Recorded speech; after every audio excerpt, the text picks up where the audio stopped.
안녕하십니까, 이진우입니다. 국민연금이 주식을 사서 보유하고 있는 어떤 회사의 경영진이 배임이나 횡령, 담합 등을 해서 과징금을 물게 되고 그래서 피해를 회사에 준 경우에는 국민연금이 주주들을 대표해서 소송을 할 수 있는데요. 이 소송을 국민연금의 어느 조직이 맡을 것이냐를 두고 갑론을박이 좀 있는 것 같습니다. 잠시 후에 이 내용 좀 들어보겠고요. 요구불 예금의 회전율이 역대 최저 수준이라는 소식, 이건 어떤 의미를 담고 있는 건지, 그리고 우리나라의 단기 외채 비율이 늘고 있다는 소식도 함께 챙겨 들어보겠습니다. 대학생이 받을 수 있는 생활비 대출이라는 게 있는데 이게 어떤 건지도 간단하게 알아보죠. 9월 7일 수요일 손에 잡히는 경제 바로 시작합니다.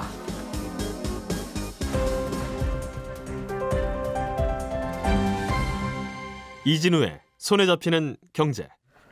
예, 경제 뉴스를 깔끔하게 정리해드리는 시간, 김현우 소장, 박세훈 작가, 그리고 한국경제신문의 이슬기 기자, 이렇게 세 분과 함께합니다. 어서 오십시오. 네, 안녕하세요. 자, 이슬기 기자님이 갖고 오신 소식이 재밌네요. 정부가 국민연금 주주대표 소송 방식을 손보기로 했다.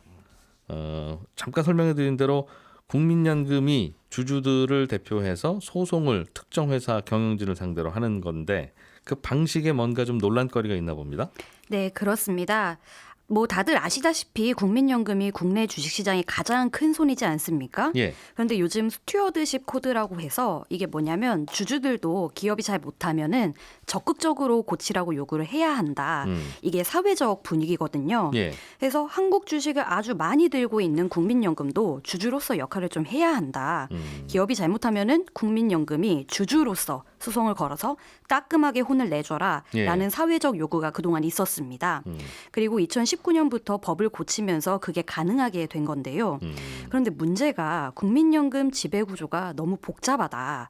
국민연금 내에서도 기구가 굉장히 많은데 그중에 누가 주도권을 쥐고 소송을 걸 것이냐가 계속 문제가 됐었거든요. 예. 이 주도권을 누가 가질지를 두고서 이전 정부가 검토하던 안이 있었는데 이게 계속 논란이 되다가 이게 미뤄지고 윤석열 정부가 이제 다음 달에 이걸 원점에서 재검토하겠다고 얘기를 한 겁니다. 이 국민연금이 하기로 했으면 국민연금 내부에서 알아서 잘 결정하면 되지. 국민들이 이런 것까지 신경 써줘야 되나 하는 생각도 들기는 하는데 일단 이야기 나왔으니까 국민연금 지배구조가 어떻게 돼 있길래 당신 부서가 해라, 아니다 우리 부서가 해야 된다, 뭐 이런 얘기가 오가는지 좀 설명해 주세요. 네, 지금 그 연금을 직접적으로 굴리고 있는 거는 국민연금 안에 기금운용본부라고 해서 예. 이 본부에는 펀드 매니저 같은 전문가들이 직접 돈을 굴리고 있습니다. 네. 그런데 이 사람들이 아무리 전문가라지만 국민 돈을 맘대로 굴리게 놔두고 되느냐라고 해서 만든 게 보건복지부 밑에 기금운용위원회라는 게 있습니다. 아까 좀 전에는 이름이 뭐라고 하셨죠? 기금운용본부. 본부에는 펀드 매니저 같은 전문가들이 모여 있고 예. 기금운용위원회라는 거에는 누가 모여 있습니까? 이 운용위원회에는 장관, 기업가, 노조 같이 각계 대표들이 20명 들어가 있습니다. 국민들 골고루 대표한 분들이군요. 예, 그렇습니다. 그래서 이 펀드 매니저가 들어있는 운용본부는 이 위원회 얘기를 따라야 되게 되어 있습니다. 예. 근데 가만 보니까 기금운용위원회로는 또 부족한 것 같다. 좀 보좌 할 전문가들이 좀 필요한 것 같다라고 해서 그 밑에 또 만든 게 수탁자 책임위원회라는 게 있습니다. 이 수탁자 책임위원회는 주총에서 어떤 안건에 찬성을 할지 자문을 하는 기관이에요. 그래서 이 수탁위에는 경영계, 노동계, 지역가입자가 각각 3명씩 추천한 인사가 들어가 있습니다. 오늘 국민연금 안에 있는 세 가지 부서를 얘기해 주셨네요. 그러니까 기금운용본부, 네. 펀드 매니저들 모여 있는 예. 기금운용위원회, 예. 국민 대표 20명, 그리고 어떤 사안에 대해서 국민연금이 찬성할지 반대할지 주총에서, 이건 별도로 수탁자 책임위원회라고 하는 곳에서 조언을 해준다. 예, 그렇습니다. 예. 그런데 이 세 부서 중에, 기관 중에 누가 이 소송의 주도권 내지는 국민연금이 주주대표 소송을 할 때 이 업무를 누가 맡아야 되느냐, 이거 가지고 싸우는 겁니까? 예, 그렇습니다.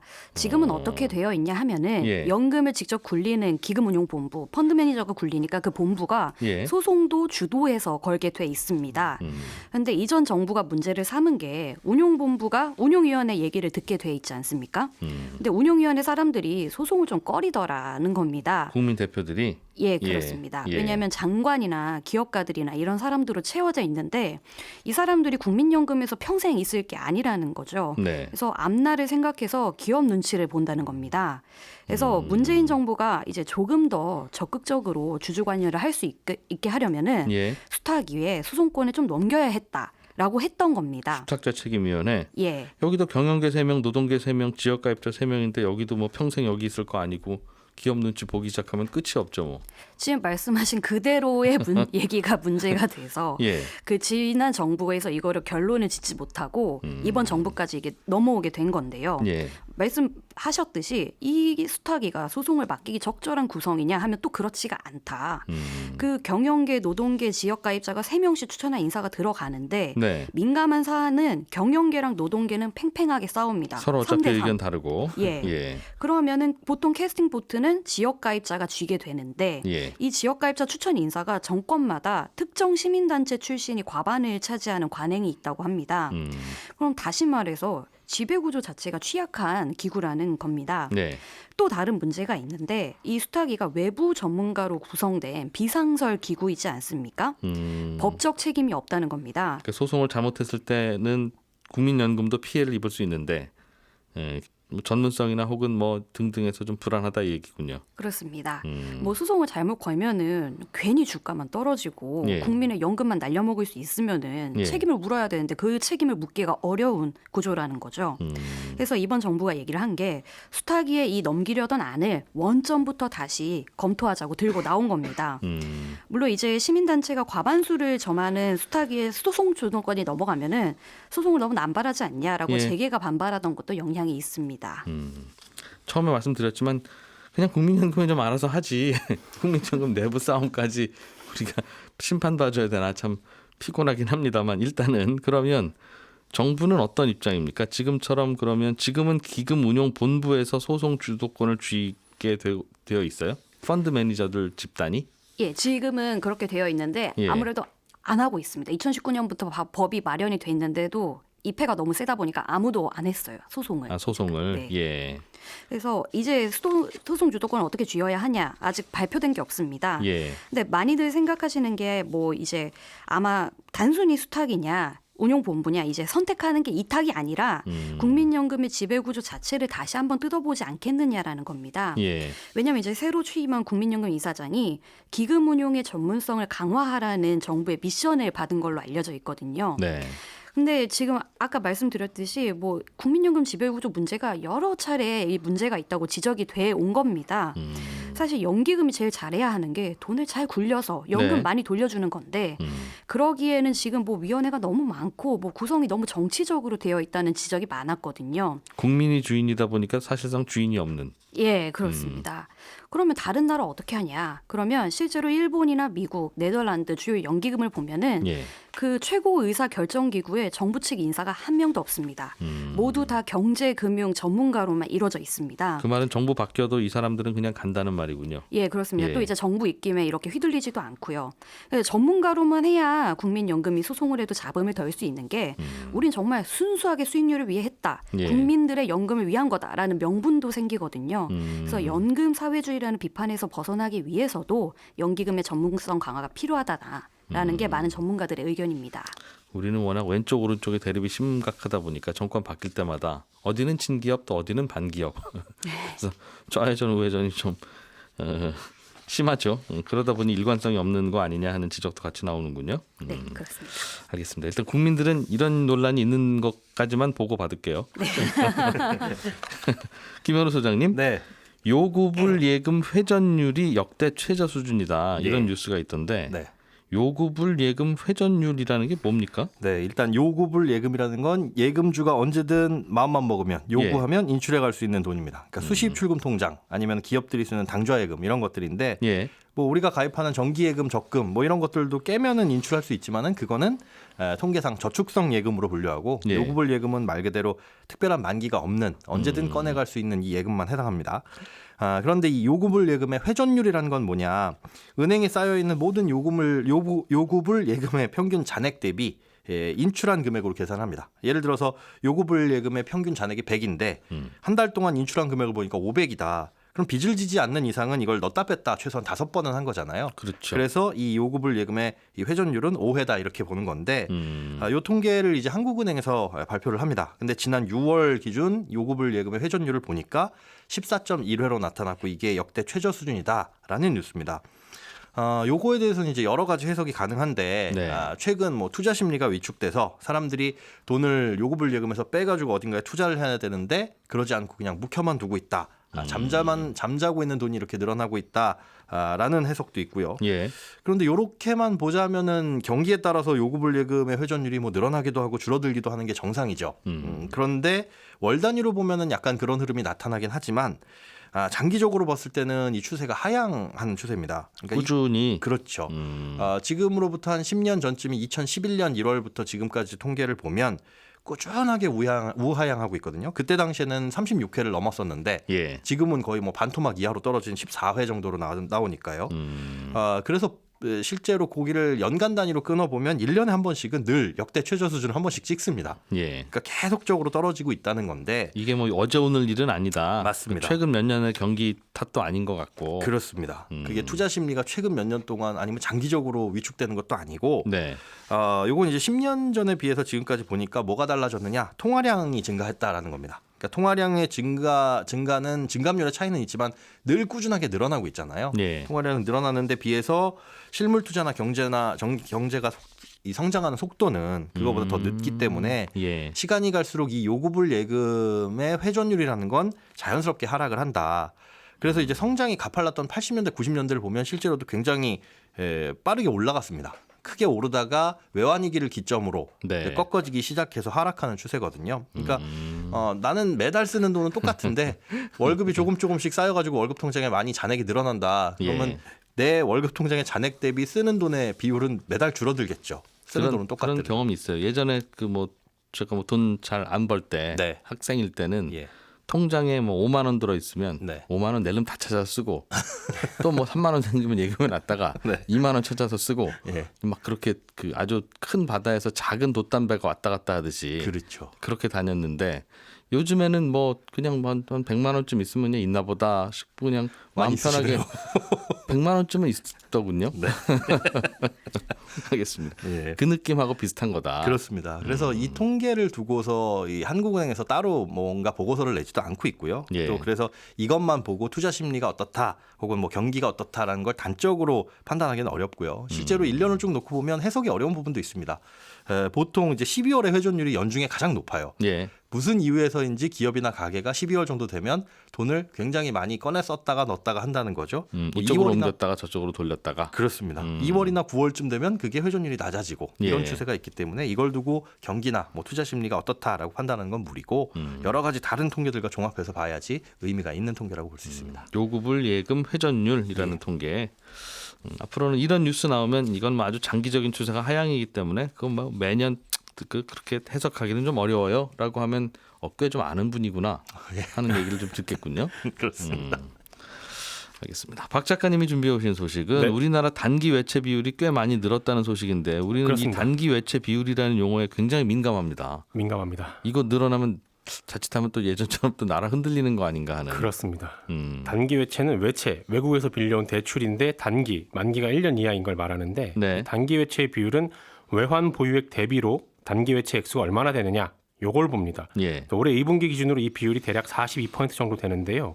단기 외채 비율이 40%를 넘은 게 2012년 이후에 10년 만입니다. 예. 지난 10년간은 30%대에서 머물렀고 작년 말까지도 35%였는데 올 1분기부터 차츰 늘어나기 시작하더니 2분기에 40%를 넘어선 겁니다. 근데 대출이 늘어나는 건 사람이 성장기에 키가 크고 몸무게가 느는 것처럼 한편으로는 자연스러운 일일 수도 있는데 네. 갑자기 키가 너무 크거나 살이 너무 찌면 몸에 문제가 생긴 걸 수도 있으니까 단기 외채가 갑자기 는 것도 혹시 이상 신호가 생긴 건 아닌가라고 살펴봐야 할 뉴스이긴 합니다.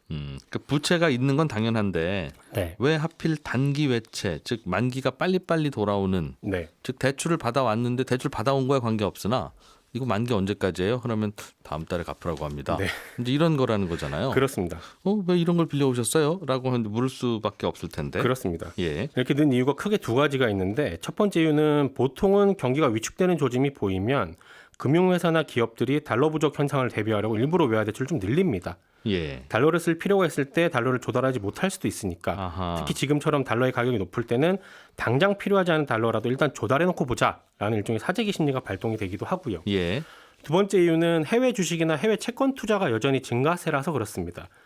기업이나 개인이 해외 투자를 하려면 달러를 환전을 해야 되잖아요. 네. 그래서 은행들이 단기로 달러를 해외에서 많이 끌어와서 증권사에 빌려주거나 아니면 또 바로 환전을 해주고 있어서 그렇기도 합니다. 그래서 올해 상반기에만 단기 외채가 대략 한 26조 원 정도 늘었는데 네. 그중에 22조 원이 은행이 주도해서 해외에서 빌린 돈이거든요. 그러다 보니까 좀 늘었던 거고 예. 이런 이유도 있을 겁니다. 상반기에 단기 외채가 느는 동안 우리나라의 상반기 외환 보유액은 감소를 했거든요. 아하. 단기 외채 비율이라는 게 외환 보유액 대비니까 그러다 보니 단기 외채 비율이 좀 빠른 속도로 높아진 것도 있습니다. 단기 외채 금액 자체가 늘어난 게 아니라 분모인 외환 보유액이 줄다 보니까 네. 생긴 그런 현상일 영향도 수도 있다. 있죠. 네. 있겠군요. 요즘 외환 보유액이 한 10% 정도는 줄어든 그렇습니다. 것 같으니까. 네. 그리고요. 일단은 여기에 대해서 상반된 의견이 나오는데 이렇게 느는 걸 우려하는 쪽에서는 그 처음에 말씀하신 것처럼 단기 외채라는 건 만기가 짧은 대외 채무니까 예. 금방 빠져나갈 수 있는 자본이다. 특히 최근에 국제 금융시장의 변동성이 크기 때문에 단기 외채가 많으면 해외 투자금이 순식간에 빠져나갈 수 있으니까 조심해야 된다. 요즘 달러가 초강세라서 하다가 신흥국들이 혹시 외화 유동성 문제를 겪게 되면 네. 그게 신흥국 연쇄 보도로 이어지고 그러면 해외에서 달러 회수에 급하게 들어가기 때문에 조심을 해야 된다라는 겁니다. 만기 전에 달라고 하지는 않고 그럴 수는 없으나 네. 만기가 짧으면 저 대출 연장 안 됩니다. 그렇습니다. 라고 할 수 있으니 그렇죠. 불안하지 않느냐 그 네. 말이군요. 그러니까 예. 외환위기 때 봐라 우리가 단기 외채 부족해서 힘들었던 거 아니냐. 그러니까 조심을 해야 된다. 단기 외채가 많아서. 네, 예. 우려를 하는 거고 예. 반면에 한국은행은 국내 은행들의 대외 지불 여력이 충분하다. 이제는 특히 외환위기 당시에 기업들이 단기 외채를 허덕였던 때랑 지금은 아예 다르다. 요즘은 특히 지급 여력이 충분한 대형 은행들한테 단기 외채가 집중이 돼 있으니까 예. 상황이 다르다라는 겁니다. 그리고 우리나라가 2014년 이후로는 해외 빚보다는 자산이 많은 순대외 채권국이기 때문에 예전처럼 큰 걱정은 없다. 이런 입장입니다. 뭐 별일 없으면 좋겠는데 항상 이럴 때 우리 그러니까 사실은 솔직히 말하면 문제입니다라고 정부가 해명해 준 적은 한 번도 없어요. 사실은 그렇죠. 그렇기도 하고 문제가 있더라도 그렇게 해명하면 또 안 되고. 네. 그러니까 이거는 참 들으나 마나한 위로이긴 한데. 네. 알겠습니다. 아직은 뭐 그렇게 해석하고 있다. 네. 예. 단기 외채 비율. 김현우 소장님, 네. 대학생이 받을 수 있는 생활비 대출이라고 하는 게 있는데 네. 이거는 안 받으면 손해다. 네. 모든 대학생들이요 받으세요. 네. 그런 겁니까? 그런 말이 나오고 있습니다. 이 대학생이 받을 수 있는 장학재단을 통해서 받을 수 있는 이 대출 중에는 등록금 대출 말고도 생활비 대출이라는 게 있는데 예. 등록금 대출은 뭐 등록금을 낼 목적으로만 가능하죠. 뭐 영수증도 끊어가야 되니까. 네. 그리고 소득에도 제한이 있는데 이 생활비 대출은 모든 대학생이 특별한 이유 없이 빌려갈 수 있고요. 금리와 대출 한도도 소득과 상관없이 일괄적으로 동일합니다. 대학교 학생증만 있으면 돼요? 그렇습니다. 150만 원 대학생이나 대학원생이면 이렇게 빌릴 수가 있는데 이 대출 취지가 이 생활비를 벌어야 돼서 학업에 집중 못하거나 네. 아니면 대학에 진학했는데 생계가 어려운 사람이라서 생계에 좀 문제가 생기는 사람들이 있을 수 있으니 그런 부담 없이 공부 좀 열심히 하게 해주자. 이런 취지에서 빌려주는 대출이거든요. 나중에 취업해서 갚아라. 그렇죠. 예. 그런데 별다른 요건이 없고 금리도 낮다 보니까 이걸 빌려서 다른 곳에 넣어두는 게 이득이다라는 계산이 자연스럽게 나오는 겁니다. 금리가 얼마나 싸길래 그런 계산까지 나와요? 이게 이제 상환 방식에 따라서 다를 수 있는데 예. 상환 방식이 두 가지입니다. 취업 후에 소득이 생기면 원천징수 자동으로 떼어지는 이 취업 후 상환이라는 방식이 있는데 이건 변동금리를 적용해요. 예. 그런데 지금 금리가 1.7%고 1.7. 예. 이건 이제 한국은행 변동이죠. 기준금리보다도 싸네요. 예. 그렇습니다. 예. 일반 대출처럼 거치 기간과 상환 기간 정해놓고 상환을 하는 일반 상환 방식은 고정금리예요. 예. 최장 20년까지 거치 10년에 상환 10년 해서 20년까지 빌릴 수가 있는데 요거는 고정금리로 1.7입니다. 아, 같군요. 네, 그렇습니다. 고정금리 1.7. 고정금리 1.7. 그러니까 요것 때문에 뭐 비투를 부추긴다 이런 시각도 있는데 사실 대출을 받아서 어떻게 활용할지는 개인의 선택이잖아요. 뭐 돈에 게다가- 꼬리표는 없으니까요. 네. 예. 주식이나 코인에 안 넣고 그러면 CMA 같은 예금성 자산에 넣는 건 그러면 그건 괜찮냐라고 보는 것도 그렇고요. 사실 요즘 CMA 금리가 2.5%인데 예. 단순 계산만 하더라도 1.7에 빌려와서 2.5에 넣어놓는 건 이득이니까. 네. 그리고 생활비 대출 받아서 사실 그 돈을 한 번에 쓰진 않잖아요.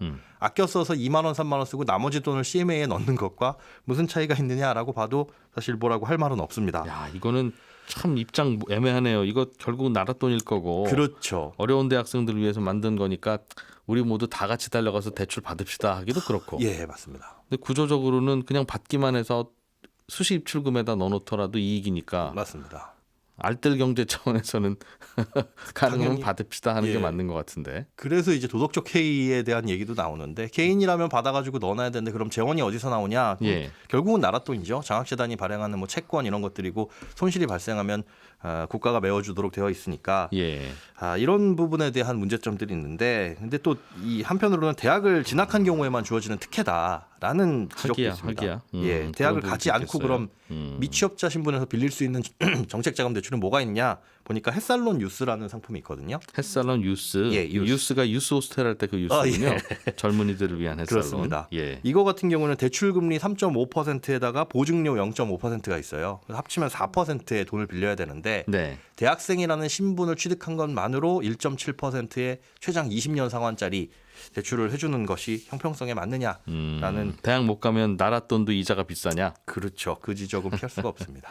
이거 얼마까지 빌려줍니까? 이게 한도 없이 빌려주면 그렇지는 않고 학기당 150만 원을 빌릴 수가 있습니다. 학기당 150만 원. 그러니까 연간 300만 원 4년을 아, 다닌다고 한다면은 1,200만 원. 아르바이트 하지 말고 이걸로 그냥 공부하세요 하기에는 좀 적은 돈이네요. 그렇습니다. 차라리 좀 제한을 두더라도 한도를 늘려주면 정말 가난한 학생들에게 더 도움이 될 것 같은데.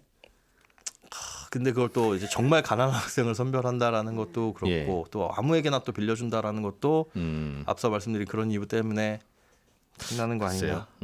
뭐 다른 예금이나 뭐 코인 계좌, 주식 계좌 검색해서 있으면 안 돼. 뭐 한쪽으로 하면 어떻습니까? 그러면은 이제 생활비를 빌려다가 한 방에 써야 되는 문제가 생기죠. 어딘가에 넣어놔야 되잖아요. 네, 그런 것들도 또 걸러내기도 어렵고. 그런 제도도 있고 이런 논란도 있군요. 예, 그렇습니다.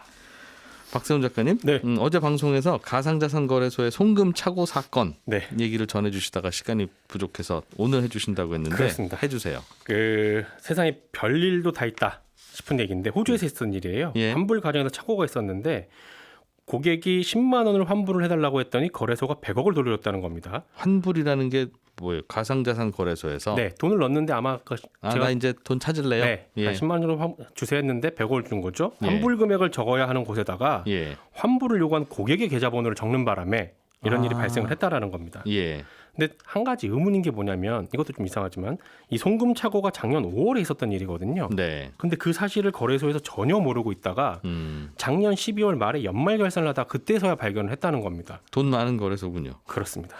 그래서 거래소가 부랴부랴 고객한테 연락해서 저 고객님 돈 돌려주셔야 합니다라고 네. 했는데 고객이 이미 호주에 12억 원짜리 부동산을 구입을 했고요. 예. 4억 원 정도는 딸에게 증여를 했습니다. 10만 원 환불을 좀 신청했는데 통장에 100억 원이 찍혔는데 네. 모른 척하고 이렇게 돈을 쓰셨다 이 고객분은. 예. 그러면서 돈 못 돌려주겠다고 하니까 거래소가 소송을 하게 됐고요. 예. 그 결과 법원이 그 고객에게 부동산 산 금액 그리고 딸에게 준 돈 다 합쳐서 제대로 반환을 해라라고 판결을 내렸는데 고객이 12억 원짜리 부동산을 이미 친언니 명의로 돌려놨고요. 법원에 나타나지도 않았어요. 그래서 어떻게 진행이 될지는 그 후가 궁금한데 예. 여기까지만 보도가 나왔습니다. 예, 저는 11시 5분에 이어지는 손에 잡히는 경제 플러스에서 찾아오겠습니다. 고맙습니다.